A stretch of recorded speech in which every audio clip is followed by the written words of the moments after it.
Hi, I'm Steve Scott, founder of Max International, and I am so honored to be here at Dr. Don Colbert's office today to interview Don and talk about the subject of weight loss. Now, Don is the best-selling author of more than 40 books. He's had a number of New York Times bestsellers, including this one, I Can Do This Diet. Don, thanks for taking time out of your schedule to meet with me today. Well, thank you. It's a pleasure. So one thing I like about the Metaswitch program is it's easy not only to incorporate into a person's life, but for me, it's a springboard into healthy choices. What's so critical we found is that the ingredients in Metaswitch actually stimulates the AMPK metabolic pathway that switches on the metabolic rate. Okay, let's talk about that. First of all, AMPK is the abbreviation of adenosine monophosphate protein kinase. Which is a powerful metabolic regulator in the body. It's actually in our skeletal muscle, it's in our fat, it's in our liver, it's actually in our hypothalamus. And this switches on the metabolic rate. In turn, it helps to increase lipolysis, which is the breakdown of fat. Wow. That's what lipolysis is. It also helps to control the blood sugar, and it also helps to regulate appetite, increasing a sensation of fullness and decreasing hunger. So by switching on this metabolic pathway without a stimulant effect, and this is what's critical, because there are other things that stimulate the metabolic rate, like amphetamines. Right. But what happens, you get jittery, your heart rate increases, your blood pressure increases, you can't sleep. But this literally increases the metabolic, it regulates the metabolic pathways without creating a stimulant effect. But the majority of our switch is an ingredient that you talked about, a particular study that you saw relating to the AMPK pathway. Well, and in fact, there are two key studies. One's a South Korean study, one's an Italian study, and this was actually amazing. It involved over 1,000 people, 1,127 patients. And they were peer-reviewed and published. Right, correct. And again, what they found is, especially in people with a BMI or body mass index greater than 30, they found that after just 3 months, they decreased their weight in the men by 10 kilos. You know how much 10 kilos is? It's 22 pounds. Wow. That's dramatic. And in women, it decreased their weight by 8 kilos, which is 17.6 pounds. But waist measurement decreased in men 11 centimeters and women 9 centimeters. That's almost 4 to 5 inches. Wow. And we're talking about just 3 months. Right. And so this was with the active ingredient. So this is a study with over 1,000 people, but the thing is, in their study, the ingredient they used was only half the amount that is in Switch. Right. The product works, that's all I can say. It does. It's not just the product by itself. It's using it as a springboard to make good choices. I've tried to make those choices before and always failed. So critical in this program is eliminating sugar and eliminating artificial sweeteners, which also raise insulin levels. People don't realize how important it is to eliminate artificial sweeteners. And then to minimize or avoid the starches in the afternoon and evening time. Because when you eat a lot of starches, a lot of these starches, like wheat, convert to sugar rapidly. And so it'll raise the sugar, raise the insulin, program you for weight gain, especially wheat and corn. And if I'm going to have wheat, like a good 7-grain toast or rye or whole wheat or whatever, breakfast is the time to have Breakfast is the time. You can have that bread for breakfast with a little bit of butter on it, and then you can have some eggs. And I tell people, you have eggs, scramble them, but just use 1 egg yolk, and you can use 3 to 5 egg whites. And so that way you're going to be full for breakfast, and then you've got the right mixture. Along with, you need some fiber. That's why the whole grain bread is so good, because you're getting the fiber, you're getting the carbohydrates, you're getting the good fats, and you can put some almond butter on your toast, which is good fat, or you can cook your eggs in olive oil with the eggs, and just with 1 yolk and 3 to 5 whites will usually fill a person up. So many Americans and also people around the world are either skipping breakfast or they make breakfast their smallest meal. And I tell people they've been fasting for usually at least 8 to 12 hours. And when they skip breakfast or eat a small breakfast, literally their metabolic rate suffers. And so it's so critical to eat a good, healthy breakfast, but we want around, 500, 700 calories for breakfast. If you have just a bagel or a donut and a cup of coffee, that's not enough. You're not stimulating your metabolic rate. And then we need a healthy lunch and a healthy dinner. But the key I found is you want to decrease your starches or eliminate starches, especially after your noon meal. And when you eliminate those starches and eat mainly green carbs with good proteins, with salads, with good healthy fats, with the right fuel mixture and fiber, you literally put the correct fuel mixture in to start burning fat, keep the metabolic rate up, as well as turn down hunger dramatically. So tell me specifically what you would call a good breakfast. What they can have, steel-cut oatmeal is a great breakfast, but they also need some protein and some good fat. So what they can do with that is they can have steel-cut oatmeal with some berries, with some pecans or nuts in there. Also, they could have some low-fat yogurt without the added sugar, or some cottage cheese to provide the protein. And then, again, they can have green tea, or they can have some coffee, but without the sugar and without the creamer. One of the most amazing studies was an Israeli study that showed that if people ate 700 calories for breakfast, they had two groups. One had 700 calories for breakfast. One had only 200 calories for breakfast. The other group had 700 calories for dinner, and the group that had the 700 calories for breakfast only had 200 calories for dinner. Well, it's interesting, after 3 months, they found the group that had the large breakfast lost on average of 17.8 pounds with 3 inches off the waist. It was 1,400 calories total per day. But the group that had the small breakfast, big dinner, lost only 7.3 pounds with only 1.5 inches off the waist. So over 10 pounds more in the group that ate the big breakfast. That's because when you eat a large breakfast, you literally are stimulating your metabolic rate. Right. And what we found is the more muscle mass you have, the higher your metabolic rate is.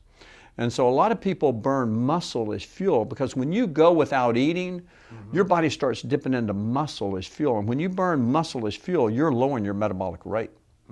It's dangerous to yo-yo diet, where you lose a lot of weight, gain more weight. Because what's happening is many times these yo-yo dieters are burning muscle tissue, so that literally as they gain their weight back, they're gaining more fat back, but they're losing more muscle. So literally their percent body fat is going up each time. Yeah. Now tell me about fiber, because one thing in our user group study, the one thing that we heard in interview after interview was that the fiber seemed to kill their cravings. Well, fiber is so important, and realize Americans are woefully deficient in fiber. The average American gets on like 10 to 15 grams of fiber a day, but the recommended amount of fiber we need, according to the American Academy of Nutrition and Dietetics, is 25 grams for a woman and 38 grams for a man. Wow. So we're woefully deficient. Now, fiber is extremely important. And first of all, there's two kinds of fiber. There's soluble fiber, you say, and most of the products out there are soluble fiber. The insoluble fiber is equally as important. It helps to move the toxins out. It literally sweeps the colon clean. And so the insoluble fiber is unable to be broken down. It's in the skins of many plants, or like the skins of apples and pears. It's in wheat bran and oat bran and rice bran. And so again, the soluble fiber component keeps the GI tract involved. It also creates the feeling of fullness. Both fibers create a feeling of fullness, both the soluble fiber and the insoluble. So what you're getting the best of both worlds, and that's why I love the Curb. The Curb contains 6 grams of soluble fiber, 6 grams of insoluble fiber. So you're creating that feeling of fullness. It works on a volumetric principle, because when you eat soluble and insoluble fiber, it expands in the GI tract. But the key is you've got to take the fiber, the soluble and insoluble, with the water. Yes. And I love for my patients to do this, especially as a snack, mid-afternoon and or in the evening. Maybe a half a bar. We don't start them with a full bar, or else they can get some gas issues. So we find a half a bar with about 12 to 16 ounces of water works beautifully, creating that volumetric principle of fullness or satisfaction, so they're not craving a lot of these sugary processed foods that are high in sugar, high in starches, that's going to literally program them for weight gain. On our instructions, we say 20 ounces of water for a fiber bar. which would be 10 for a half, but that's really a minimum. Minimum, because absolutely. I'm telling you, I do a half and I'll do 16 ounces of water with Good. it. I've loved it, and I've loved what it's done for my digestive processes and so on. I will not ever stop that fiber bar because number one, I love not being super hungry, not being driven by my hunger, and it's that volumetric thing about fiber you talk about. And number two, I just love the way it works. Most people have to deal with hunger in the late afternoon and evening. What I found is people are not first of all, they're not craving broccoli or asparagus or salads. Right. They're craving 5 key foods. Actually, University of Illinois did a study and they found what are the 5 most common comfort foods, and they found number 1 was chips. Yeah. Potato chips, corn chips, number 1. Number 2 was ice cream. Number 3 were cookies. Number 4 is women's favorite, which is usually chocolate. And number 5 is pizza and pasta. Wow. Now these cravings usually attack when the blood sugar gets low. And so it usually that's why people need to pick me up usually mid-afternoon around 3, and then we find in the evening around 8 or 9. And so when those and this is a difference, it's both hunger and appetite, and the two are different.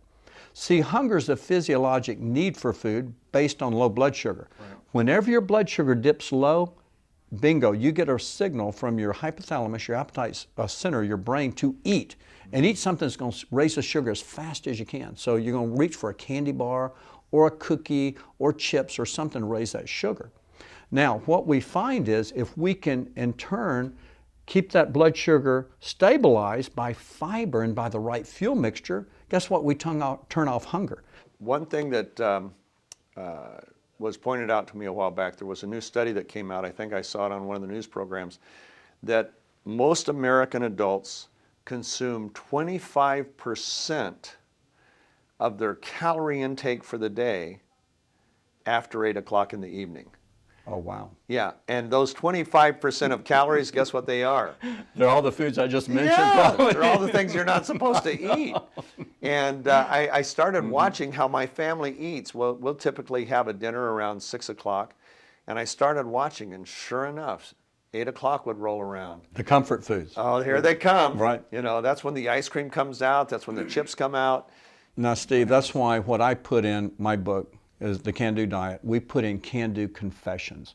One of the first thing I tell people they have to do, they've got to go through their fridge, their cupboards, their pantries. They got to remove the irresistible foods. Because one thing people don't understand, food manufacturers, processed food companies are very smart. They hire the brightest food chemists, the brightest marketers, the brightest psychologists to develop a food that so appeals to the 5 senses that it's impossible to eat just one. Yeah. And then what they do, they want to get a customer for life that's addicted to that not just one chip. They want you to eat a big, supersized bag of chips every night. Yeah. And so what we found is if we can clean the cupboards out of the processed food, the chips, the cookies, the candy, the freezer, get rid of the ice cream, just give it away. Get rid of those irresistible foods. And then in place, put healthy snacks in there. You know, put some raw nuts in there. Put some avocados, some guacamole, some almond butter, some cucumbers, some organic celery sticks, some carrot sticks, something that we can feed on, and then plus the curb bar. Yeah, that's what happened to me. Is I started doing half a curb at night, usually within an hour after dinner with water, Right. and I was good till bedtime. And I tell Didn't want people anything else. a really good caveat I've found: go to bed early. I've found if I can get my patients in bed 9:30 or 10, we can literally avoid when those appetite triggers go off. Yeah. Because the later you stay up, the more you're going to encounter these appetite triggers. When a person has less sleep, generally their body is more stressed and is producing higher amounts of cortisol. Now, cortisol is important for health, but too much cortisol is a double-edged sword. It causes you to gain fat, especially in your abdomen, and to lose muscle. So the higher your cortisol level is, it's catabolic, which means it breaks down muscle tissue, but it causes an increased appetite and it causes fat deposition, especially in the truncal area. Are there any foods that raise cortisol levels? Sugar stresses the body. as well as deep fried foods, as well as hydrogenated fats, as well as excessive amounts of processed foods. But one thing that really stresses the body is when you have low blood sugar. In other words, if you skip meals or if you go for hours without eating, this probably stresses the body more than anything as far as food goes, more so than actually eating the wrong food. So if you go, say, 5-6 hours without eating, your blood sugar is going to literally drop. When your blood sugar drops, your body responds by producing adrenaline and cortisol. Wow. And so by having frequent times when your blood sugar drops and all of a sudden you start craving and your hunger goes crazy, not your appetite, your hunger. Right. You are secreting cortisol. You're squirting cortisol out, and cortisol and insulin, now listen very closely, these are the dynamic duo for weight gain. In other words, when you are craving the very foods that raise your sugar the fastest, like sugar and processed foods and chips and Coke and sodas and cookies and candy and chocolate and ice cream, well, when you do that, you're getting a spike of sugar, a spike of insulin. It's telling your body to store fat, but then you have cortisol. And cortisol is that powerful hormone that tells your body to not just store fat, but store belly fat, which is the most toxic of all fats. The neat thing about a program that works is it motivates you to stay with it. That is a very good point, because some people may not, most people are watching the scale. So I encourage my patients, take a photograph before and then during the program, because you told me an example of a person who literally was watching the scale and they'd lost only like 4 pounds. 4 or 5 pounds, yeah. But then you encourage them, take a picture, and the picture, literally they saw the difference immediately when they took the picture. Yes, they were ready to quit until they saw the side-by-side pictures, because when you're losing fat, you see yourself every day. Well, you don't lose it all in a day. So you don't think you're changing, but those side-by-side pictures really revealed the changes. And I noticed also there was a recent study that came out that showed that it's healthy to be a grazer throughout the day, so long as it's healthy food. And the reason is very simple.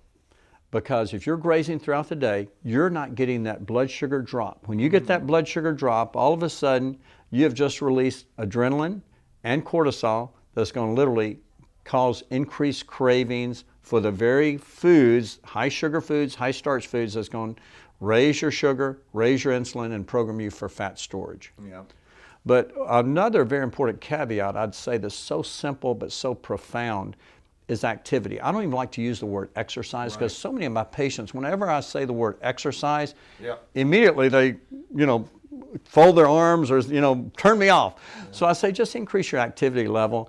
And one of the simplest things anyone can do, pretty much anyone, is when they wake up in the morning, I tell them drink that 16 ounces of water, and then they can take their switch, their 2 switch with that, and then go out and just walk briskly for about 10 minutes. The reason I don't say 30 minutes, just 10 minutes, because what happens during the night, you are literally burning up all your sugar stores of glycogen, which is stored sugar, that's stored in your muscles and liver. Now, when you burn up your glycogen stores, guess what you tap into as your fuel? Fat. Pure fat. Wow. So in other words, when you wake up in the morning, get that big glass of water, 16 ounces, take a couple of switch, go out and walk for just 10 minutes. Now, if you can walk longer, that's fine. You can walk 15 to 30 minutes, but start with just 10 minutes, and then you'll be literally dipping into the fat stores, especially the belly fat. That explains so much, because once I started doing that, I mean, it went crazy. Timing with weight loss is everything. It's everything. And just think of it, when you get up in the morning, you have your water, take some switch, go walk 10 minutes, come back after 30 minutes, have your breakfast, the right fuel mixture, and literally you are putting yourself in a fat-burning type of metabolic state, and then graze throughout the day, but graze on the right foods. Yes. And as you do, you're keeping that blood sugar stabilized, you're preventing hunger, you're turning off the appetite, and then in the afternoon you continue grazing, but you shift to the green carbohydrates instead of the starches, and again, no sugars. Take your curb in the afternoon and evening, just a half, with lots of water. And I tell people, please drink water. Yes. Our body is about 2/3 water. And so many of my patients are dehydrated. Yep. And so by taking adequate water, it also helps with appetite, but it works on that volumetric principle with the fiber.